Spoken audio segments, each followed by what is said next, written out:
16 juin. 1er Roi, chapitre 15, verset 25 à chapitre 17, verset 24. Nadab, fils de Jéroboam, devint roi d'Israël la 12e année de règne d'Asa, roi de Juda. Il régna 2 ans sur Israël. Il fit ce que l'Éternel considère comme mal en imitant l'exemple de son père et en entraînant son peuple dans le même péché.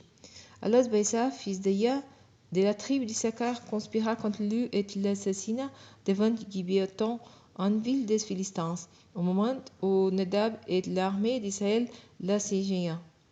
Baïsa commit ces meurtres la 3e année du règne d'Asa, roi de Juda, et il se les supplanta sur le trône. Quand il fut roi, il fit périr tous les membres de la famille de Jéroboam. Il n'y laissa subsister personne, massacrant tout le monde comme l'Éternel l'avait prédit par l'intermédiaire de son serviteur Aya de Silo, à cause des péchés que Jéroboam avait commis et de ceux qu'il avait fait commettre au peuple d'Israël, ce qui avait irrité l'Éternel le Dieu. Les autres faits et gestes de Nadab et toutes ses réalisations sont cités dans le livre des annales des rois d'Israël. Asa et Baïsa, rois d'Israël, feront toute leur vie en guerre l'un contre l'autre. La 3e année du règne d'Asa, roi de Juda, Baïsa, fils d'Aya, devint roi de tout Israël à Tissa. Il régna 24 ans. Il fit ce que l'Éternel considère comme mal en imitant l'exemple de Jéroboam et en entraînant Israël dans le même péché. L'Éternel s'adressa au prophète Jéhu, fils d'Anani, avec le message suivant pour Baïsa. Je te tuerai de la poussière pour t'établir chef de mon peuple Israël. Mais tu as imité l'exemple de Jéroboam, tu as entraîné mon peuple Israël dans le péché, et tu m'as ainsi irrité. C'est pourquoi je vais te balayer, toi et ta famille.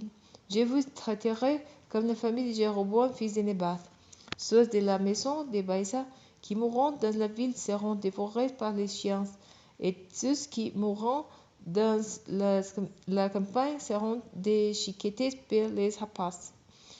Les autres faits et gestes de Baïsa, ses réalisations et ses exploits sont cités dans le livre des annales des rois d'Israël.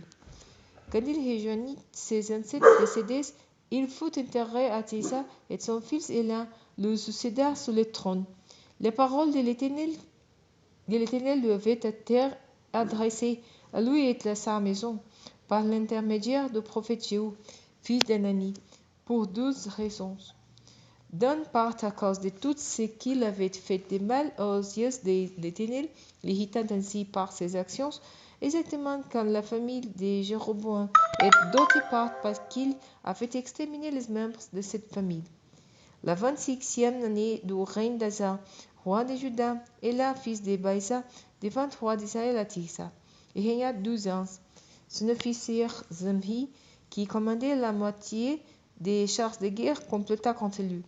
Pendant qu'Éla était à Tissa, buvant comme un ivrogne dans la maison d'Arsa, l'intendant du palais royal à Tissa.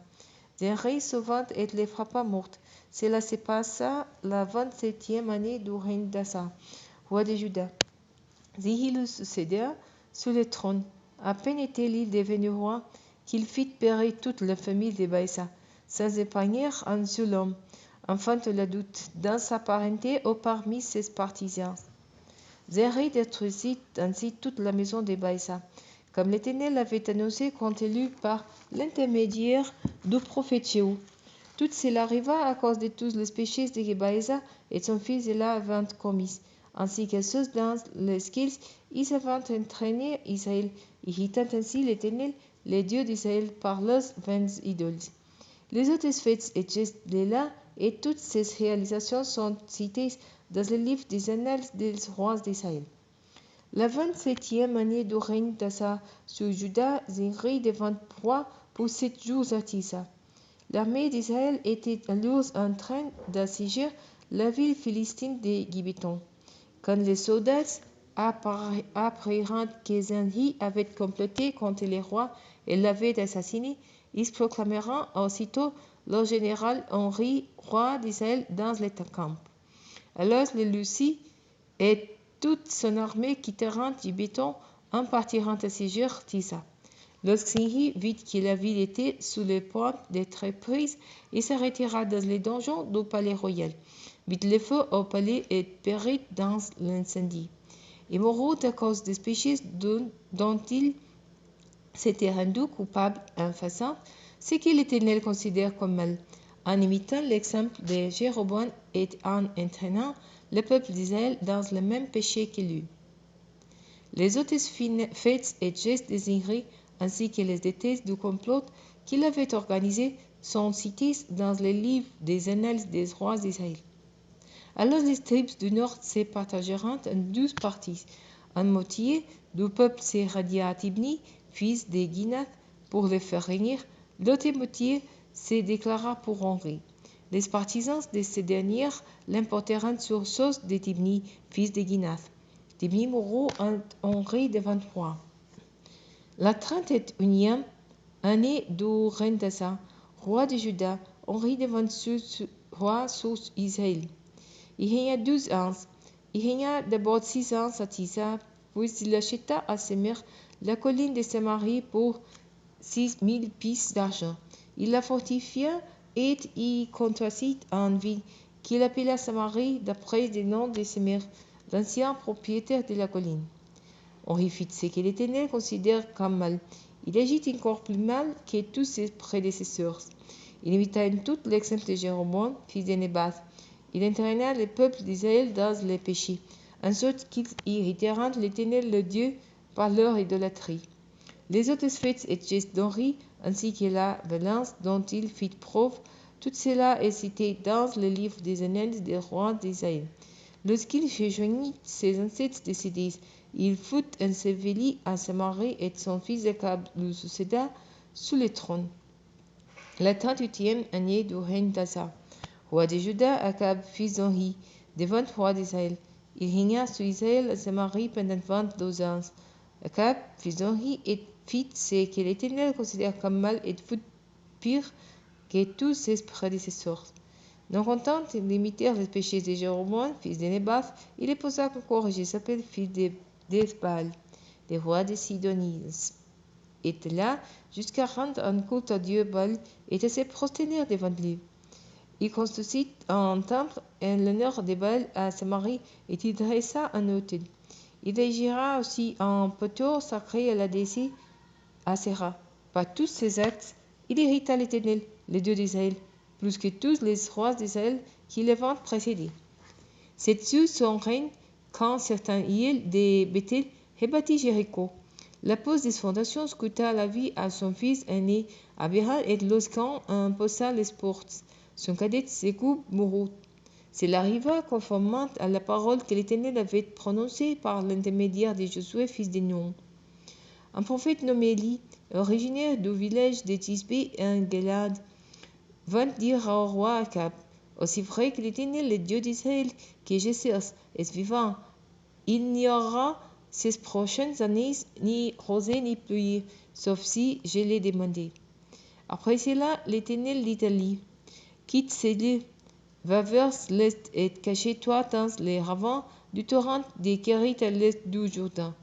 Le torrent te servira de boisson, et j'ai ordonné aux corbeaux de te nourrir là-bas. Il partit donc et fit ce que l'Éternel lui avait demandé. Il alla s'installer près du torrent des Kérit et à l'est du Jourdain. Matin et soir, les corbeaux lui apportèrent du pain et de la viande, et il se désaltérait de l'eau du torrent. Mais au bout d'un certain temps, comme il avait plus de plier dans l'épée, le torrent se dessécha.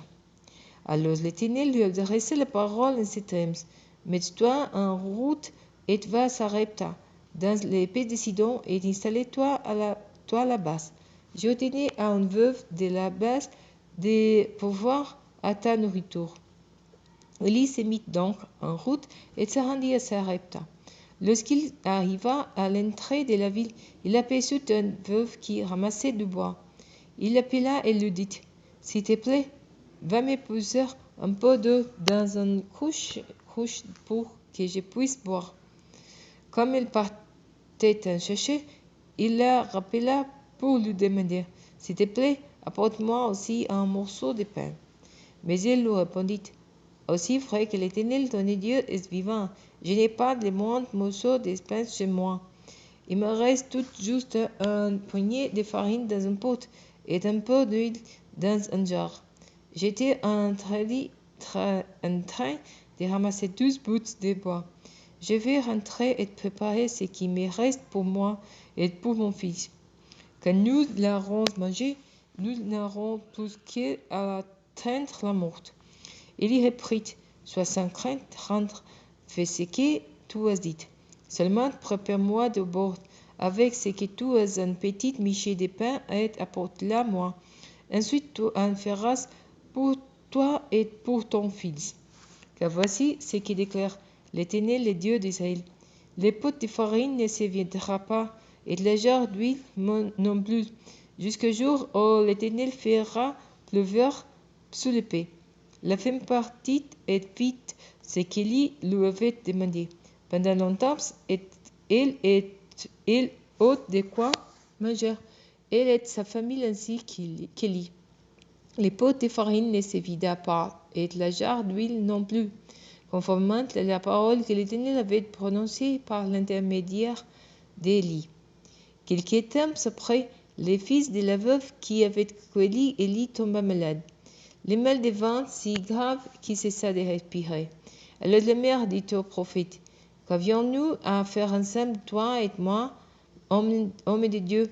Es-tu venu chez moi pour me faire payer mes fautes et causer la mort de mon fils? » Il lui répondit, « Donnez-moi ton fils. » Il prit des bras de sa mère, le porta dans la chambre haute où il logeait et l'entendit sous son lit. Puis il implora l'Éternel, « Ô Éternel mon Dieu, cette veuve m'a cueilli chez elle. Est-ce que vraiment tu lui voudrais du mal au point de faire mourir son fils? » Puis il s'allongea par 3 fois de tout son long tour l'enfant et implora l'Éternel. « Éternel mon Dieu, je t'en prie, veux le faire revenir en lui le souffle de vie de cet enfant. » L'Éternel exauça la prière d'Élie. Le souffle de l'enfant revint en lui et il reprit vie.